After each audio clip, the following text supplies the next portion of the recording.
សម្រាប់ការខាត់ណាបងប្អូនយកទៅឆាមិនខ្ញុំអត់ដឹងទេតែបើយកមកឆាតាមវិធីខ្ញុំនេះមិនបាច់មានសាច់ក៏ឆ្ងាញ់ដែរនិយាយទៅឆាបែបងាយងាយលឿនរសជាតិឆ្ងាញ់អញ្ចឹងយើងស្រុះជាមួយផ្កាខាត់ណាសិនដាំទឹកដាក់អំបិលដាក់ជាមួយនឹងប្រេងឆាតិចខ្ញុំមានផ្កាខាត់ណាហ្នឹងគឺខ្ញុំដាំខ្លួនឯងទេ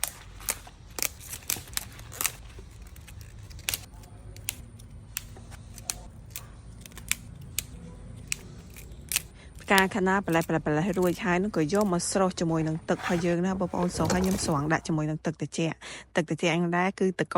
ដាក់ជាមួយទឹកឲ្យវាឡើងទៅត្រជាក់ដើម្បីផ្កាខាណារបស់យើងគឺពណ៌ស្អាតខ្ញុំយកបកាលីងជាមួយនឹងខ្លាញ់ឲ្យវាឡើងឆ្អិនសិនណាបងប្អូនហើយក៏ដួសទុកម្លែកទៅបងប្អូនបាច់ដាក់បកាក៏បកឆ្ងាញ់ដែរនិយាយទៅឆាតែដូចវិធីតាមខ្ញុំនេះតែផ្កាខាណាតែទេក៏ឆ្ងាញ់ដែរបងប្អូនតោះមកយើងមកលីងខ្ទឹមសមកខ្ទឹមសហ្នឹងបាច់លីងយកខ្លោយពេលបងប្អូនដាក់ជាមួយនឹងទឹកស៊ីអ៊ីវប្រេងខ្យងស្ករស